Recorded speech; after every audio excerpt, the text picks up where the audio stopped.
എല്ലാവർക്കും നമസ്കാരം. നമ്മൾ അവസാനം വിളിച്ചത് ആ വിപ്ലവങ്ങളുടെ കാലം, അതിൽ അവസാനം വിളിച്ചുകൊണ്ടിരുന്നത് റഷ്യൻ റവല്യൂഷനെ കുറിച്ചാണ്. റഷ്യൻ റവല്യൂഷൻ നമുക്കറിയാം 1917. നമ്മൾ വിളിച്ചുകൊണ്ടിരിക്കുന്ന വിപ്ലവങ്ങളിൽ വെച്ച് ഒരുപക്ഷെ ലോകത്തെ സ്വാധീനിച്ച ഏറ്റവും വലിയ വിപ്ലവങ്ങളിലൊന്നാണ് റഷ്യൻ വിപ്ലവം. ഞാൻ കഴിഞ്ഞ ക്ലാസ്സിൽ പറഞ്ഞു തന്നു, ക്രിസ്തുവിന് ശേഷം ഈ ലോകത്തുണ്ടായ ഏറ്റവും വലിയ വിപ്ലവം എന്നാണ് റഷ്യൻ വിപ്ലവത്തെ ചരിത്രകാരന്മാർ വിശേഷിപ്പിക്കുന്നത്. അതിൻ്റെ കാരണങ്ങളൊക്കെ ഞാൻ പറഞ്ഞു. ഇനി നമുക്ക് പഠിക്കേണ്ടത് ആ വിപ്ലവത്തെ സ്വാധീനിച്ച വ്യക്തിത്വങ്ങളെക്കുറിച്ചാണ്. ആ റഷ്യ എന്ന മഹാരാജ്യത്തിലെ അന്നത്തെ അവസ്ഥയ്ക്കെതിരെ, അന്നത്തെ ഭരണ വ്യവസ്ഥിതിക്കെതിരെ, സാമൂഹികമായ തിന്മയ്ക്കെതിരെ, അനീതിക്കെതിരെ പോരാടുവാൻ പ്രേരിപ്പിച്ച ധാരാളം വ്യക്തിത്വങ്ങളാണ്. അതിനാദ്യം നമുക്ക് പഠിക്കേണ്ടത് ചില ചിന്തകന്മാരാണ്. നമുക്കറിയാം, Leo Tolstoy, Maxim Gorky, Anton Chekhov, Turgenev തുടങ്ങിയ എഴുത്തുകാർ. അവർ തത്വചിന്തകന്മാരാണ്. അവർ ശരിക്കും ഈ വിപ്ലവത്തിന് ജനങ്ങളെ പ്രാപ്തരാക്കുവാൻ പോകുന്ന തരത്തിലുള്ള കൃതികൾ രചിച്ചവരാണ്. വിപ്ലവത്തിൻ്റെ ആവശ്യകതയെക്കുറിച്ച് ജനങ്ങളെ ബോധവൽക്കരിച്ചവരാണ് ഈ ചിന്തകന്മാരെന്ന് പറയുന്നത്. ആരൊക്കെയാണ്? Leo Tolstoy, Maxim Gorky, Dostoevsky, Anton Chekhov, Turgenev, ഇവരെല്ലാം അതിൽ പ്രധാനികളാണ്. അവരെന്താ ചെയ്തത്? അവർ തങ്ങളുടെ കൃതികളിലൂടെ, അവരുടെ ലേഖനങ്ങളിലൂടെ അന്നത്തെ റഷ്യയിലെ സാധാരണക്കാരൻ്റെ മോശമായ അവസ്ഥയെ ചിത്രീകരിച്ചു. ആ മോശമായ അവസ്ഥയെ വരച്ചു കാട്ടി. They portrayed the then prevailing, the existing condition of the farmers, the workers of Russia. ആ ചിന്തകന്മാരുടെ ലേഖനങ്ങളാൽ, അവരുടെ പുസ്തകങ്ങളാൽ പ്രേരണ കൊണ്ട ധാരാളം ആൾക്കാർ അന്നത്തെ സാർ ചക്രവർത്തിമാരുടെ സ്വേച്ഛാധിപത്യ ഭരണത്തിനെതിരെ ചിന്തിക്കുവാനും പ്രവർത്തിക്കുവാനും തയ്യാറായി. ഇതിന് ആക്കം പകർന്നത് അന്നത്തെ വിപ്ലവ നേതാക്കളായ കാർൽ മാർക്സ്, മറ്റൊരു ഫേമസായ ചിന്തകനാണ് കാർൽ മാർക്സ്. അദ്ദേഹത്തിൻ്റെ ദാസ് ക്യാപിറ്റൽ, ഏറ്റവും ഫേമസായ ടെക്സ്റ്റാണ് ദാസ് ക്യാപിറ്റൽ, മൂലധനം. കാർൽ മാർക്സും ഏംഗൽസും ചേർന്നാണ് ദാസ് ക്യാപിറ്റൽ എന്ന പുസ്തകം എഴുതിയത്. കാർൽ മാർക്സിനെ പോലുള്ള, ഏംഗൽസിനെ പോലുള്ള ചിന്തകന്മാരുടെ, ഫിലോസഫേഴ്സിൻ്റെ ആശയങ്ങൾ റഷ്യൻ വിപ്ലവത്തിന് ആക്കം പകർന്നു, ശക്തി പകർന്നു. അത്തരത്തിൽ അന്ന് നിലനിന്നിരുന്ന സാമൂഹിക വ്യവസ്ഥിതിക്കെതിരെ ചിന്തിക്കുവാനും പ്രവർത്തിക്കുവാനും അവിടുത്തെ ജനങ്ങളെ തയ്യാറെടുപ്പിക്കുവാൻ ഈ നേതാക്കൾക്ക് കഴിഞ്ഞു എന്നതാണ് റഷ്യൻ വിപ്ലവത്തിൻ്റെ ഏറ്റവും പ്രധാനപ്പെട്ട സവിശേഷത. ഇനി ഈ കാർൽ മാർക്സ്, അല്ലെങ്കിൽ കാർൽ മാർക്സും ഏംഗൽസും ചേർന്ന് ഈ ജനങ്ങളെ സംഘടിപ്പിച്ചത് എങ്ങനെയാണ്? അവർ ട്രേഡ് യൂണിയൻ പ്രസ്ഥാനങ്ങൾക്ക് നേതൃത്വം കൊടുക്കുവാൻ ജനങ്ങളെ പ്രോത്സാഹിപ്പിച്ചു. ആദ്യമായി റഷ്യയിൽ ട്രേഡ് യൂണിയൻ പ്രസ്ഥാനങ്ങൾ ആരംഭിക്കുന്നത് കാർൽ മാർക്സിൻ്റെ കാലത്താണ്. അദ്ദേഹത്തിൻ്റെ ആ പ്രബോധനങ്ങൾ, അദ്ദേഹത്തിൻ്റെ പ്രവർത്തനങ്ങൾ ജനങ്ങളെ സംഘടിപ്പിക്കുവാൻ പ്രേരിപ്പിച്ചു. അത്തരത്തിൽ ട്രേഡ് യൂണിയൻസ് വന്നു. ആ ട്രേഡ് യൂണിയൻ്റെ പ്രവർത്തനങ്ങൾ നടക്കുന്ന സമയത്താണ് ആദ്യമായി റഷ്യയിൽ ഒരു രാഷ്ട്രീയ പ്രസ്ഥാനം, ശരിക്കും മാർക്സിയൻ ആശയങ്ങളിൽ അധിഷ്ഠിതമായ, മാർക്സിയൻ തത്വചിന്തകളിൽ അധിഷ്ഠിതമായ ഒരു രാഷ്ട്രീയ പ്രസ്ഥാനം രൂപം കൊള്ളുന്നത്. ആ പ്രസ്ഥാനത്തിൻ്റെ പേര് സോഷ്യൽ ഡെമോക്രാറ്റിക് വർക്കേഴ്സ് പാർട്ടി എന്നാണ്. Social democratic workers party. Anyhow, കാലാന്തരത്തിൽ ആ സോഷ്യൽ ഡെമോക്രാറ്റിക് വർക്കേഴ്സ് പാർട്ടിക്കകത്ത് അഭിപ്രായ ഭിന്നതയുണ്ടായി. അതിനകത്തും വലതുപക്ഷക്കാരും ഇടതുപക്ഷക്കാരും എന്ന വേർതിരിവുണ്ടായി. അങ്ങനെ കാലാന്തരത്തിൽ എന്ന് പറയുമ്പോൾ വളരെ കാലം അല്ല, ആ 17, 18 കാലഘട്ടത്തിൽ ആ പ്രസ്ഥാനത്തിൽ വിള്ളലുണ്ടായി. ആ പ്രസ്ഥാനം രണ്ടായി വിഭജിച്ചു. സോഷ്യൽ ഡെമോക്രാറ്റിക് വർക്കേഴ്സ് പാർട്ടി രണ്ടായി വിഭജിച്ച് മെൻഷവിക്കുകളെന്നും ബോൾഷവിക്കുകളെന്നും രണ്ട് പ്രസ്ഥാനമായി മാറി. Menshevik means minority party men, Bolshevik means majority party men. ഭൂരിഭാഗം വരുന്ന ആൾക്കാർ ബോൾഷവിക്കുകളെന്നും ന്യൂനപക്ഷത്തെ മെൻഷവിക്കുകളെന്നും. Menshevik വലതുപക്ഷമാണ്, Bolshevik ഇടതുപക്ഷമാണ്. അങ്ങനെ ഇടതുപക്ഷ ചിന്താഗതിയിലേക്ക് ആൾക്കാർ ധാരാളമായി എത്തിച്ചേർന്നു. വലതുപക്ഷ ചിന്താഗതിയെ അതിനെ അനുകൂലിച്ച ആൾക്കാർ അറിയപ്പെട്ടത് മെൻഷവിക്കുകളെന്നും, ഇടതുപക്ഷ പ്രസ്ഥാനം അല്ലെങ്കിൽ ഇടതുപക്ഷ ചിന്താഗതിക്കാരെ വിളിച്ചത് ബോൾഷവിക്കുകളെന്നുമാണ്. അപ്പോൾ നോക്കണേ, social democratic workers party in course of time divided into two, Bolsheviks and Mensheviks. Bolshevik means majority party men, Menshevik means minority party men. Then the head of the Bolshevik party was Lenin and Leon Trotsky.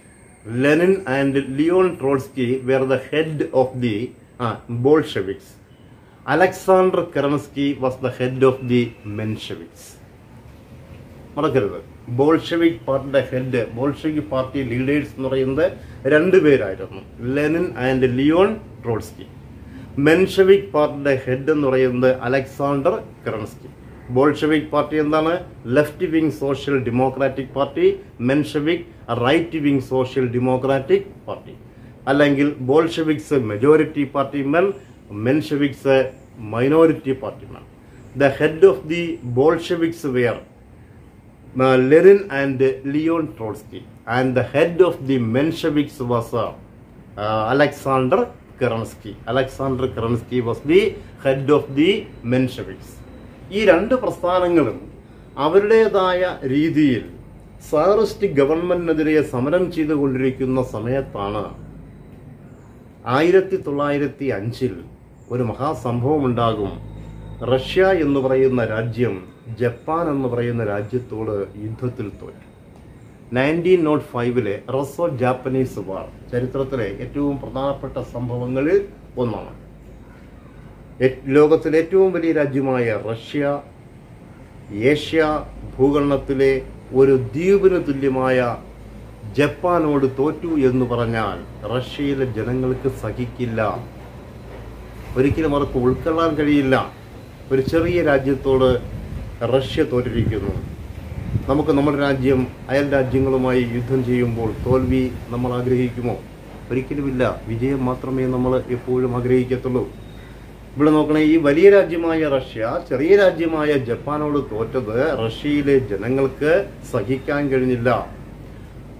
അങ്ങനെ they revolted against the tsarist government.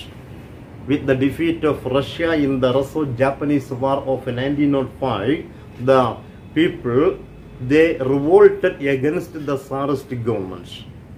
But the Tsarist government at that time suppressed this rebellion by using this military force. ഈ സമരത്തെ സൈന്യത്തെ ഉപയോഗിച്ച് ഈ government അടിച്ചമർത്തി. Hundreds of people were died. നൂറുകണക്കിന് ആൾക്കാർ ഈ സമരത്തിൽ കൊല്ലപ്പെട്ടു. ആ സംഭവത്തെ ചരിത്രത്തിൽ ഇന്നും അറിയപ്പെടുന്നത് ബ്ലഡി സൺഡേ എന്നാണ്. ബ്ലഡി സൺഡേ എന്ന ചരിത്രത്തിൽ റഷ്യയിൽ ഇന്നും അറിയപ്പെടുന്നത് ആയിരക്കണക്കിന് ആൾക്കാരെ സൈന്യത്തെ വിട്ട് ഭടന്മാരെ വിട്ട് സാർ ചക്രവർത്തി ഈ സമരത്തെ അടിച്ചമർത്തി. ഭടന്മാരെ വിട്ട് ആയിരക്കണക്കിന് ആൾക്കാരെ കൊന്നുകൊണ്ട് ആ ഗവൺമെന്റിനെതിരെയുള്ള ആ പ്രതിഷേധത്തെ അടിച്ചമർത്തി. അങ്ങനെ 1905 റഷ്യ ജപ്പാനോട് തോറ്റത് റഷ്യയുടെ ചരിത്രത്തിലെ ഒരു നിർണായക വഴിത്തിരിവായി മാറി. ഈ സമയത്താണ് ലെനിൻ, സ്വിറ്റ്സർലൻഡിലായിരുന്ന ലെനിൻ, അദ്ദേഹത്തെ ഈ ഗവൺമെന്റ് അലക്സാണ്ടർ കെറൻസ്കി ഗവൺമെന്റ് പലപ്പോഴും നാട് കടത്തിയിട്ടുണ്ട്. അദ്ദേഹം ജർമ്മനിയിലെ സ്വിറ്റ്സർലൻഡിലെ പല രാജ്യങ്ങളിലും രാഷ്ട്രീയ അഭയം തേടിയിട്ടുണ്ട്. അവിടെ ഇരുന്നു കൊണ്ട് റഷ്യയിലെ ജനങ്ങളെ സംഘടിപ്പിക്കുന്നതിൽ അദ്ദേഹം വിദഗ്ധമായ നീക്കങ്ങൾ നടത്തിയിരുന്നു. അദ്ദേഹം അതിൽ വിജയിച്ചു. അങ്ങനെ അദ്ദേഹം ഈ സമയത്ത് റഷ്യയിലേക്ക് തിരിച്ചു വന്ന അദ്ദേഹം ശരിക്കും ഈ കമ്മ്യൂണിസ്റ്റ് പ്രസ്ഥാനത്തിൻ്റെ നേതൃനിരയിലെത്തി. ഇനി മറ്റൊരു പ്രധാനപ്പെട്ട സംഭവം എന്ന് പറയുന്നത്, റഷ്യയിൽ ലെനിൻ തിരിച്ചെത്തിയതിനു ശേഷം അദ്ദേഹം ഈ പ്രസ്ഥാനത്തെ കുറച്ചുകൂടെ ശക്തിപ്പെടുത്തിക്കൊണ്ട് സോവിയറ്റുകൾ എന്ന പേരിൽ ചില സംഘടനകൾ രൂപീകരിച്ചു. റഷ്യയിലെ തൊഴിലാളി പ്രസ്ഥാനത്തിൻ്റെ പേരാണ് സോവിയറ്റ്. നമ്മൾ അടുത്ത് പഠിക്കും. അവസാനം ഈ സോവിയറ്റുകൾ എല്ലാം കൂടെ ചേർന്നാണ് USSR ഉണ്ടാകുന്നത് നമ്മൾ പഠിക്കും. സോവിയറ്റുകൾ എന്ന പേരിലാണ് റഷ്യയിൽ തൊഴിലാളി പ്രസ്ഥാനങ്ങൾ രൂപീകരിച്ചത്. ഈ സോവിയറ്റുകളെ സംഘടിപ്പിച്ചുകൊണ്ട് ലെനിൻ ചില നിർദ്ദേശങ്ങൾ ഈ ഗവൺമെന്റിനോട് മുന്നോട്ട് വെച്ചു, അല്ലെങ്കിൽ തൊഴിലാളികളെ വിട്ട് ആവശ്യപ്പെട്ടു. അദ്ദേഹം എന്തൊക്കെയാണ് ആവശ്യപ്പെട്ടത്? പ്രധാനമായും 3 ഡിമാൻഡാണ് അദ്ദേഹം വെച്ചത്. ഒന്ന്, ഫസ്റ്റ് വേൾഡ് വാർ. ഈ സമയമായപ്പോഴേക്കും വർഷങ്ങൾ കഴിഞ്ഞു. ഈ സമരം നിങ്ങൾക്കറിയാം, ആ കാലഘട്ടം എന്ന് പറയുന്നത് ശരിക്കും സമരങ്ങളുടെ കാലഘട്ടമാണ്. ഈ സാറിസ്റ്റിക് ഗവൺമെന്റിനെ ഒന്നും തന്നെ ചെയ്യുവാൻ കഴിയാത്ത ഒരവസ്ഥ. ആ സാറിസ്റ്റിക് ഗവൺമെന്റിന്റെ സ്വേച്ഛാധിപത്യ ഭരണം. അപ്പോൾ ജനങ്ങളെ സംഘടിപ്പിക്കുക എളുപ്പമല്ല. ശരിക്കും ഒളി സങ്കേതങ്ങൾ നിർമ്മിച്ചുകൊണ്ട്, ശരിക്കും ഒളിവിൽ കഴിഞ്ഞുകൊണ്ടാണ് ഈ സമരങ്ങൾ നടത്തുന്നത്.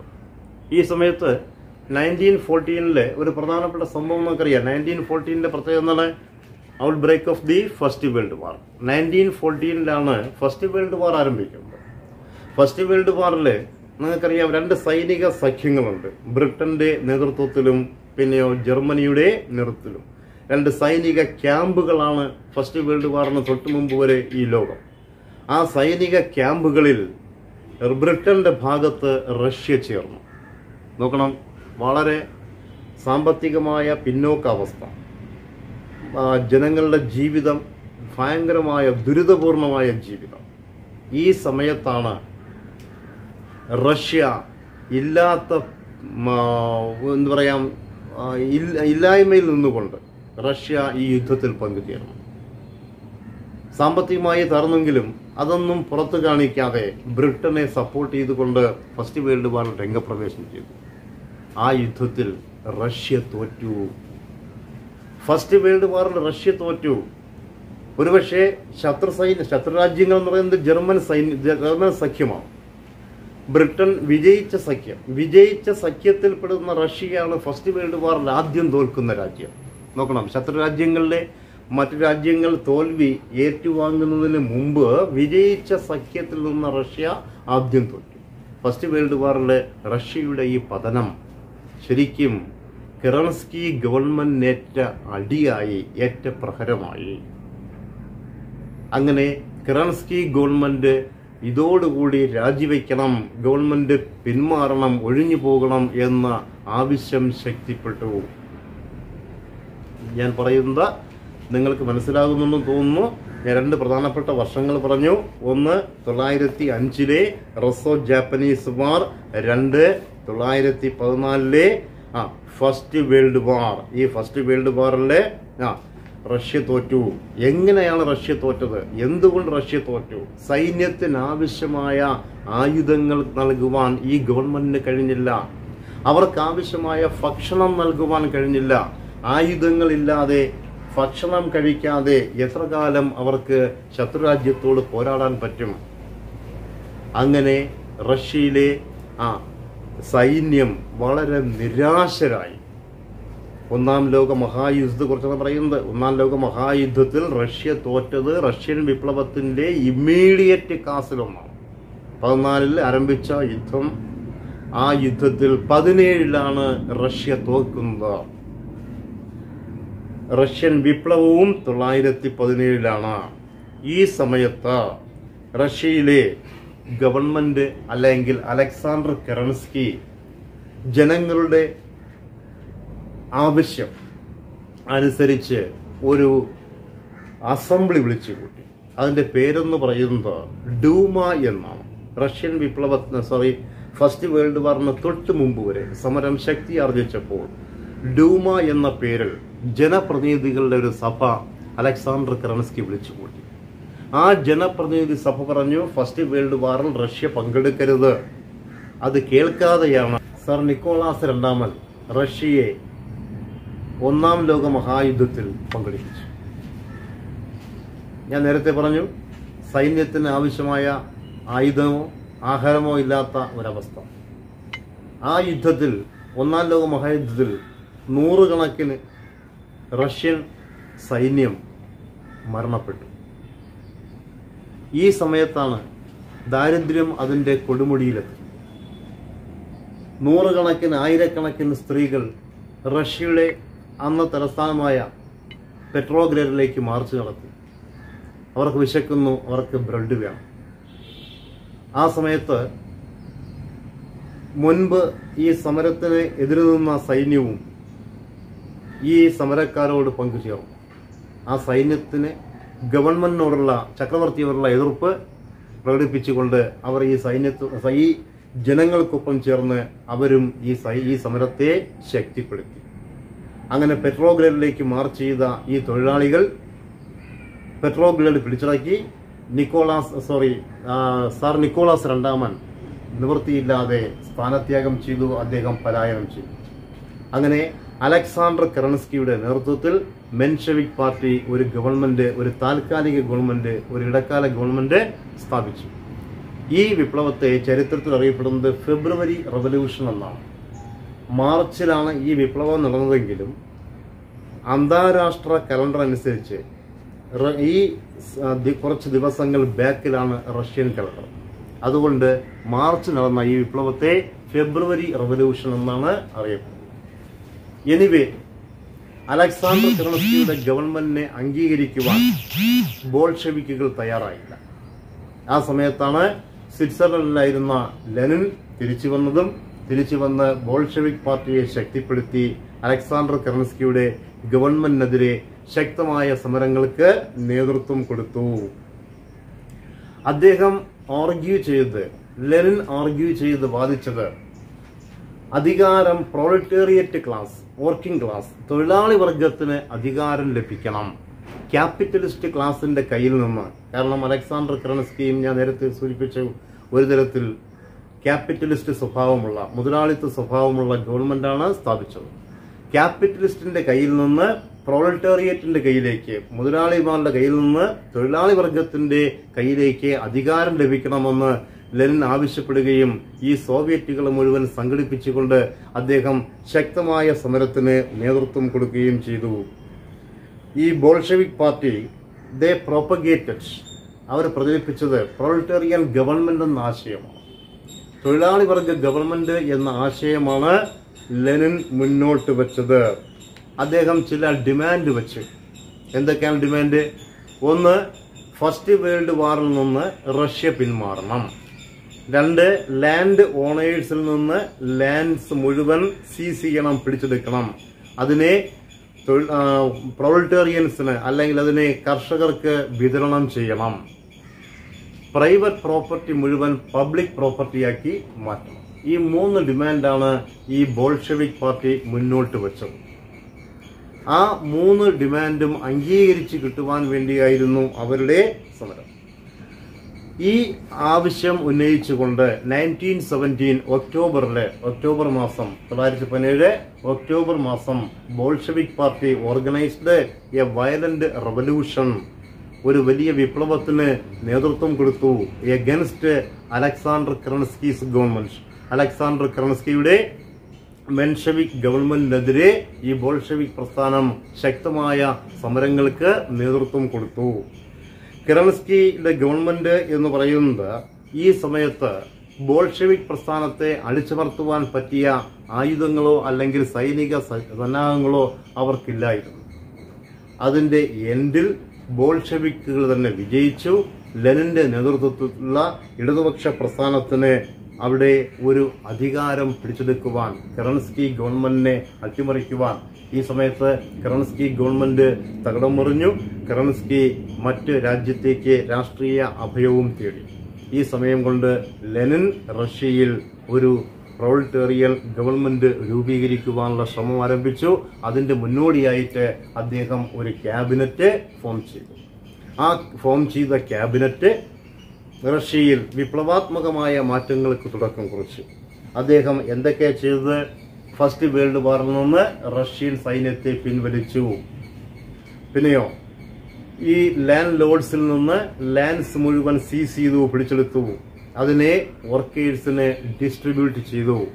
പിന്നെയോ ബാങ്കുകളെ, പിന്നെയോ ഫാക്ടറീസിനെ, ട്രാൻസ്പോർട്ട് ഫെസിലിറ്റീസിനെ, ഫോറിൻ ട്രേഡിനെ ഒക്കെ ഗവൺമെന്റിന്റെ കൺട്രോളിൽ കൊണ്ടുവന്നു. എന്ന് പറയുമ്പോൾ സ്വകാര്യ സ്വത്തവകാശം നിഷേധിച്ചു.